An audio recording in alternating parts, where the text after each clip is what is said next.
साथियों नमस्कार, स्वागत है आपका अपने चैनल सक्सेस जंक्शन एक कदम सफलता की ओर में। और हम लेकर के आ गए आपके लिए एमपी एग्जाम्स त्रिदेव सीरीज। जी हाँ, यहाँ पर हम एक ही वीडियो में 3 टॉपिक कवर करेंगे। और आज की जो महत्वपूर्ण टॉपिक है, सबसे पहले एमपी करंट अफेयर्स, उसके बाद इंडियन स्टैटिक जीके, और आज एमपी पीएससी यूनिट 9 का जो स्पेशल टॉपिक है वो है ई कॉमर्स। यानी ई कॉमर्स से संबंधित जो भी प्रश्न यहाँ पर ऑब्जेक्टिव आने वाले हैं आपके एमपी पीएससी के एग्जाम्स में 2020 प्री और 2021 जो प्री का एग्जाम होने वाला है, उन सारे प्रश्नों को हम यहाँ पर कवर करेंगे। एमपी पुलिस और एमपी पीएससी दोनों का यहाँ पर सिलेबस हम लेकर के चल रहे हैं।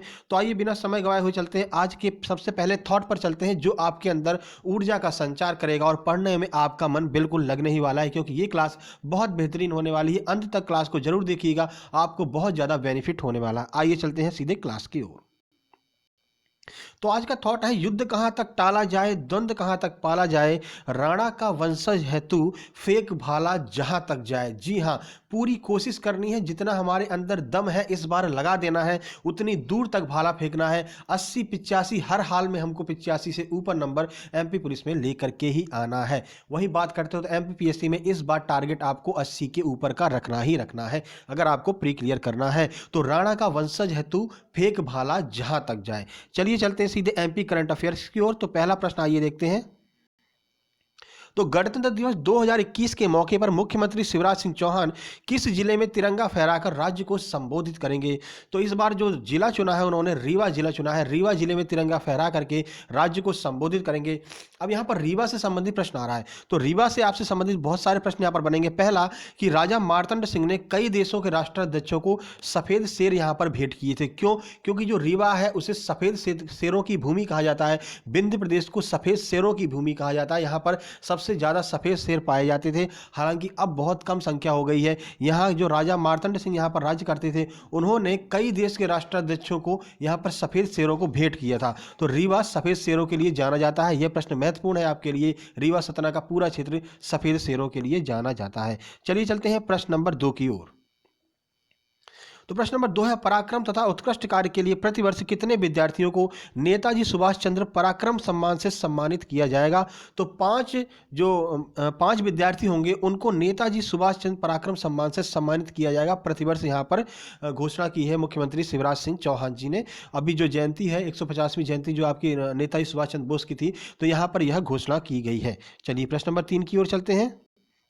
राज्य सरकार ने किसकी अध्यक्षता में राज्य स्तरीय अनुश्रवण समिति गठित की है? तो मुख्य सचिव की अध्यक्षता में राज्य स्तरीय अनुश्रवण समिति गठित की गई है। इससे पहले एक और समिति के बारे में हमने आपको बताया था, वो भी मुख्य सचिव की अध्यक्षता में थी, और ये भी आपकी मुख्य सचिव की अध्यक्षता में है। तो वर्तमान मध्य प्रदेश के वर्तमान मुख्य सचिव कौन है? तो जो बैस जी हैं, जिनको हमने कल आपको बताया था कि अनिल कुमार बैस जी जो है वो यहाँ पर मुख्य सचिव है यहाँ पर वर्तमान में। और उसके बाद अगर बात करें तो एकमात्र महिला सचिव जो यहाँ पर रही हुई है, तो निर्मला बुच जो है वो एकमात्र महिला सचिव थी मध्य प्रदेश की। ठीक है, तो व्यास जी जो है वो यहां पर अभी मुख्य सचिव है मध्य प्रदेश। चलिए प्रश्न नंबर 4 की ओर चलते हैं। तो प्रश्न नंबर 4 है, देश का पहला 108 फीट ऊंचा समवसरण मंदिर कहां पर बनाया जाएगा? क्योंकि ये देश का पहला है तो आपके लिए बहुत ज्यादा महत्वपूर्ण है, और आपके एमपी के एग्जाम्स में ये पूछा जाएगा। एमपी पुलिस के किसी न किसी सेट में आपसे पूछा जाएगा कि 108 फीट ऊंचा समवसरण मंदिर जो है कहां पर बनाया गया है, वो कहां पर बनाया जाएगा? तो विदिशा जिले में यहाँ पर यह मंदिर बनाया जाएगा। विदिशा को भूतपूर्व में बेसनगर के नाम से जाना जाता था। विदिशा से संबंधित एक और प्रश्न आपका बनेगा कि बेसनगर का जो गरुड़ स्तंभ है वो कहां पर स्थित है? तो विदिशा में ही गरुड़ स्तंभ स्थित है। किसने स्थापित करवाया था? तो हेलियोडोरस ने इसको स्थापित करवाया था। ठीक है, इतने सारे प्रश्न आपके इस प्रश्न से बन सकते हैं। तो विदिशा को भूतपूर्व में बेसनगर भी कहा जाता था। चलिए प्रश्न नंबर 5 की बात करते हैं। पोषण समृद्ध ग्राम से अन्नपूर्णा पंचायत तक ये कैलेंडर का विमोचन किसने किया है? तो महेंद्र सिंह सिसोदिया ने इस कैलेंडर का विमोचन किया है। पोषण समृद्ध ग्राम से अन्नपूर्णा पंचायत तक। महेंद्र सिंह सिसोदिया जो है वो पोषण आहार मंत्री है मध्य प्रदेश के, तो याद रखिएगा। चलिए प्रश्न नंबर 6 की ओर चलते हैं। जबलपुर में स्थापित होने वाली कन्वेंशन सेंटर का नाम किसके नाम पर रखा जाएगा? तो नेताजी सुभाष चंद्र बोस के नाम पर यह कन्वेंशन सेंटर का नाम रखा जा रहा है।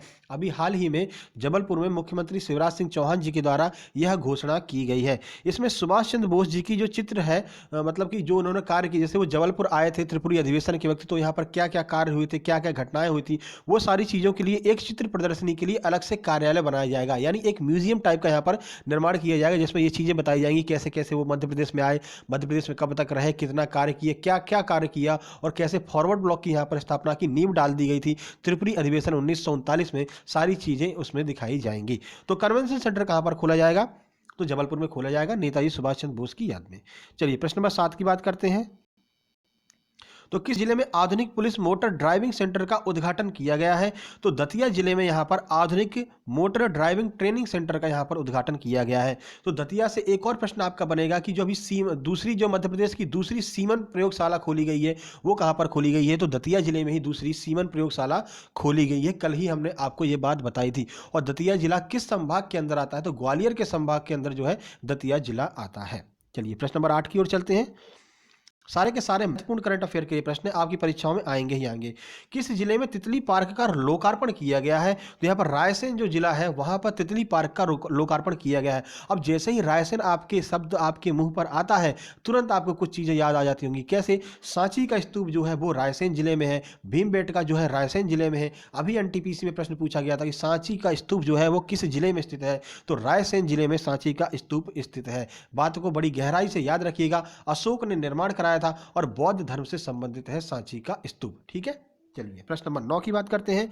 हाथी उत्सव का आयोजन मध्य प्रदेश में कहां किया गया? तो सतपुड़ा टाइगर रिजर्व जो कि होशंगाबाद में स्थित है, यहां पर हाथी उत्सव का आयोजन किया गया था।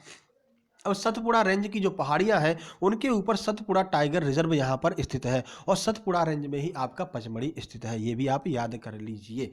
चलिए चलते हैं अगले प्रश्न की ओर। तो प्रश्न नंबर 6, मुख्यमंत्री ने रोग प्रतिरोधक क्षमता बढ़ाने के लिए कौन से वेबिनार का आयोजन किया था? तो योगा फॉर इम्यूनिटी इस नाम से एक वेबिनार का आयोजन किया था मुख्यमंत्री शिवराज सिंह चौहान ने रोग प्रतिरोधक क्षमता बढ़ाने के लिए, जब कोविड-19 अपने चरम पर था। तो यह प्रश्न आपके सामने बिल्कुल बनकर के आएगा कि मुख्यमंत्री ने किस नाम से यहां पर रोग प्रतिरोधक क्षमता बढ़ाने वाले वेबिनार का आयोजन किया था? तो योगा फॉर इम्यूनिटी से यहां पर आयोजन किया था इस नाम से। ये सारे के प्रश्न जो सारे के सारे प्रश्न आपके एमपीपीएससी और एमपी पुलिस दोनों एग्जाम के लिए बहुत महत्वपूर्ण है करंट अफेयर के प्रश्न। चलिए ये आपके 10 महत्वपूर्ण करंट अफेयर्स के प्रश्न थे। अब आपको हम लेकर के चलते हैं इंडियन स्टैटिक जीके की ओर। ये दोनों जो इंडियन स्टैटिक जीके है दोनों एग्जाम के लिए, एमपीपीएससी और एमपी पुलिस दोनों के लिए महत्वपूर्ण है और एमपीएसआई में भी इसके प्रश्न आएंगे। चलिए चलते हैं पहले प्रश्न की ओर। तो पहला प्रश्न है बोमडिला दर्रा कहां पर स्थित है? तो अरुणाचल प्रदेश में बोमडिला दर्रा स्थित है। और अरुणाचल प्रदेश के मुख्यमंत्री और राज्यपाल का नाम तो हमने आपको ट्रिक से याद कराया था, पेमा खांडू मुख्यमंत्री का नाम है और राज्यपाल का नाम है बीडी जत्ती। कैसे याद कराया था कि आपने माँ से पूछा पेमा, हे माँ ये अरुण नाम का लड़का कहां पर गया है? तो माँ ने कहा अरुण नाम का जो लड़का है वो खड्डा खोदने गया है। तो पेमा खांडू कहां गया है? खड्डा खोदने। तो यहां से आपको पेमा खांडू अरुणाचल प्रदेश के मुख्यमंत्री का नाम याद आ गया। उसके बाद वहीं पर हम राज्यपाल की बात करते हैं तो अरुण नाम का लड़का बीडी पीता है। इससे आपको याद हो जाएगा अरुणाचल प्रदेश जो है बीडी जत्ती जो है वो यहाँ के राज्यपाल है। सारी ट्रिक की वीडियो हमने आपको मतलब 28 राज्यों के मुख्यमंत्री ऐसे ट्रिक की मदद से हमने आपको याद कराया है, वो वीडियो जाकर के जरूर देख लीजिएगा। जैसे ये वीडियो खत्म होगा तो आपको स्क्रीन पर वो वीडियो भी देखने को मिल जाएगा। चलिए प्रश्न नंबर 2 की बात करते हैं। डीएनए का पूर्ण रूप क्या है? बहुत बार यह प्रश्न परीक्षाओं में आया हुआ है। तो डीऑक्सी राइबो न्यूक्लिक एसिड जो है वो डीएनए का फुल फॉर्म होता है। संरचना किसने दी थी? तो वाटसन और क्रिक ने यह मॉडल दिया था। वाटसन और क्रिक ने डीएनए का यह डबल हेलिक्स मॉडल दिया था। यह प्रश्न भी कई बार विज्ञान के पेपर में आया हुआ है, व्यापम ने कई बार कवर किया है। चलिए प्रश्न नंबर 3 की बात करते हैं। तो बृहदेश्वर मंदिर कहां पर स्थित है? यह भी स्टैटिक जीके का महत्वपूर्ण प्रश्न है। तो तंजावुर जो कि तमिलनाडु के अंदर स्थित है वहां पर बृहदेश्वर मंदिर जो है स्थित है। चोल वंश के राजा राजराज प्रथम के द्वारा यह मंदिर बनवाया गया था। तो बहुत महत्वपूर्ण आपसे पूछा जा सकता है बृहदेश्वर मंदिर के निर्माणकर्ता कौन है? तो चोल वंश के जो राजा है राजराज प्रथम, उन्होंने बृहदेश्वर मंदिर का निर्माण कराया था। चोल वंश की नींव राजेंद्र फर्स्ट ने जो है चोल वंश की नींव यहां पर डाली थी। चलिए चलते हैं प्रश्न नंबर 4 की ओर। प्रश्न नंबर 4 है अंबुबाची मेला कहां मनाया जाता है? अभी हाल ही में यह मेला नहीं लगा है। क्यों? कोविड-19 की वजह से यह मेला नहीं मनाया गया है, बल्कि ये बहुत ज़्यादा प्रसिद्ध मेला है और इस बार नहीं मनाया गया है। तो आपकी परीक्षाओं में पूछा जा सकता है।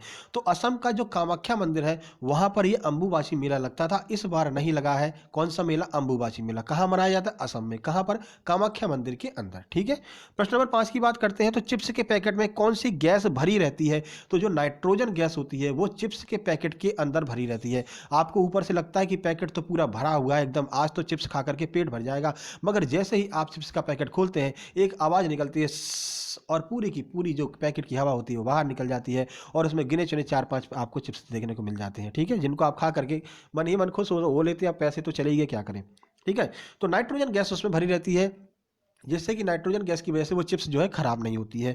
अब इसी से एक संबंधी प्रश्न आता है कि आवारा तत्व कौन सा होता है, तो हाइड्रोजन को आवारा तत्व भी कहा जाता है। भाई कहीं भी जाकर के किसी से भी बात करने लग जाता है, किसी भी गैस के साथ में बात करने लग जाता है। ठीक है, पानी होगा तो उससे भी आपको हाइड्रोजन मिल जाएगा, हर जगह आपको हाइड्रोजन जरूर देखने को मिलेगा। तो जो हाइड्रोजन तत्व है उसे आवारा तत्व कहा जाता है।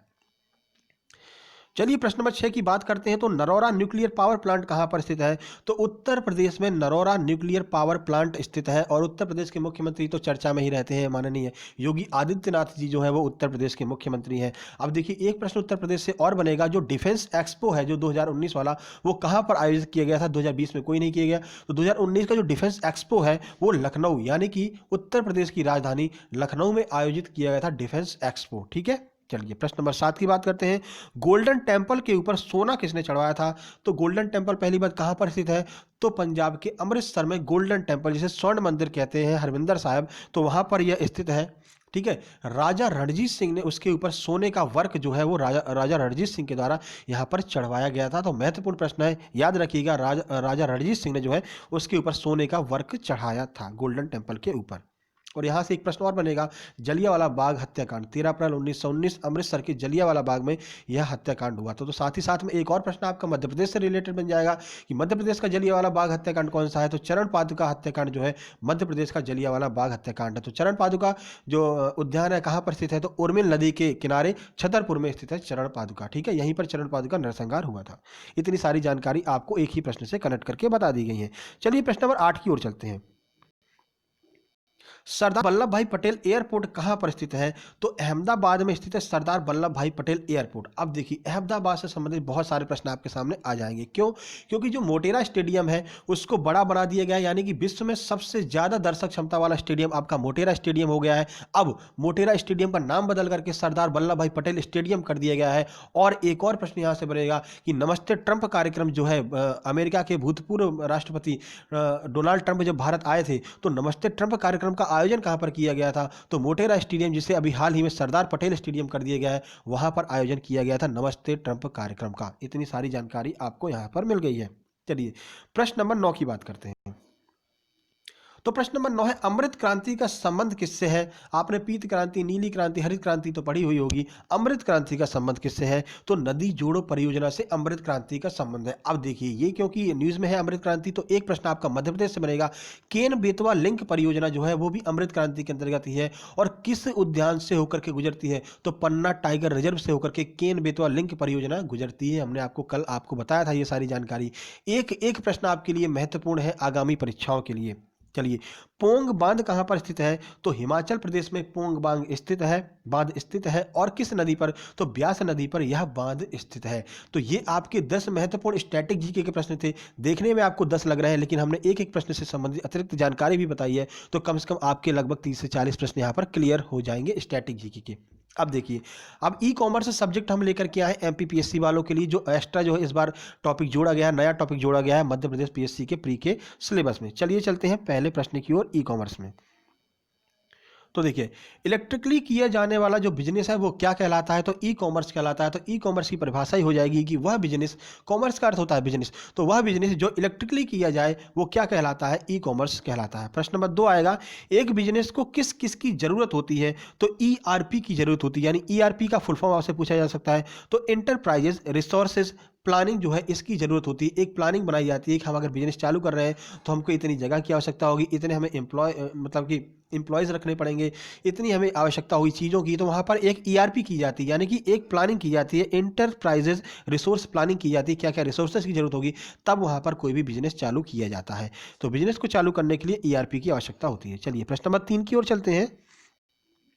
ई कॉमर्स में सीओडी का अर्थ क्या है? तो सीओडी का अर्थ होता है कैश ऑन डिलीवरी। आपने कोई भी सामान जैसे अमेजन या फिर फ्लिपकार्ट से मंगाया होगा, तो वहाँ पर एक ऑप्शन आता होगा सीओडी, यानी कैश ऑन डिलीवरी। जब आपके हाथ में कोई सामान आ जाए तब आप कैश करें तो उसे सीओडी कहते हैं, कैश ऑन डिलीवरी कहते हैं। चलिए अगले प्रश्न की ओर चलते हैं। ई कॉमर्स वेबसाइट कौन कौन सी है? तो आइए हम आपको कुछ एग्जाम्पल दे देते हैं कि ई कॉमर्स वेबसाइट कौन सी होती है, वो आपको वहाँ पर ऑब्जेक्टिव में देखने को मिल जाएंगी। तो नाम तो आपने सुना ही होगा, जैसे फ्लिपकार्ट है, अमेजन है, नायका है। ये सारी जो वेबसाइट्स हैं, ये साइट्स जो है वो सारी की सारी वेबसाइट कौन सी हैं? ई कॉमर्स कंपनियां हैं। यानी कि ये सीधे आपको इलेक्ट्रिकली व्यापार करने की सुविधा देती हैं। आप ऑर्डर कीजिए, आपका ऑर्डर तय समय पर उसी दिनांक पर आपके घर पे आ जाएगा। आप कैश ऑन डिलीवरी करना चाहते हैं तो कैश ऑन डिलीवरी कर दीजिए, या फिर अगर पहले आप अपने क्रेडिट या डेबिट कार्ड से पेमेंट करना चाहते हैं तो वहाँ से भी कर सकते हैं। तो ये कंपनियाँ आपको यह सुविधा उपलब्ध कराती हैं होम डिलीवरी की। चलिए प्रश्न नंबर 5 की बात करते हैं। जब बेचने वाला और खरीदने वाला दोनों बिजनेस कंपनियां हैं तो कौन सा ई कॉमर्स मॉडल होगा? तो बिजनेस टू बिजनेस मॉडल होता है जब बेचने वाला और खरीदने वाला दोनों ही बिजनेस कंपनियां होती हैं। जैसे फेसबुक ने व्हाट्सएप को खरीदा, तो फेसबुक भी एक बिजनेस कंपनी है, व्हाट्सएप भी एक बिजनेस कंपनी है, दोनों हालांकि मैसेंजर कंपनी है, पर उनके बीच में जो ये बिजनेस हुआ है वो कौन सा होगा? बिजनेस टू बिजनेस मॉडल के अंतर्गत आएगा, ई कॉमर्स मॉडल के अंतर्गत आएगा। ठीक है, चलिए प्रश्न नंबर 6 की बात करते हैं। तो ई कॉमर्स वेबसाइट में वह कौन सा फंक्शन होता है जिसमें हमारे द्वारा सिलेक्ट किए गए प्रोडक्ट तब तक रहते हैं जब तक उनका पेमेंट ना कर दें?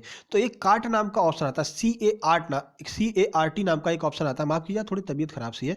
तो CART के नाम से एक ऑप्शन आता है, एक टोकरी सी बनी होती है, बैग बनी होती है, उसमें अगर आप कोई चीज़ ऐड कर देते हैं तो जब तक आप उसका पेमेंट नहीं कर देते हैं तब तक वो उसी टोकरी में रहेगी, उसे कोई और परचेज नहीं कर सकता है। ठीक है, नहीं तो क्या होता है, जैसे कोई अच्छा सामान आया तो वो फिर आउट ऑफ हो जाता है, मतलब कि आउट ऑफ रेंज, यानी कि खत्म हो गया है वो। लेकिन अगर आप कार्ट में डाल देंगे, CART में डाल देंगे, टोकरी में डाल देंगे, तो क्या होगा, वो आधा तो आपका हो गया। जैसे ही आप पेमेंट कर देंगे तो वो पूरा आपका मालिकाना हक उस पर हो जाता है आपका।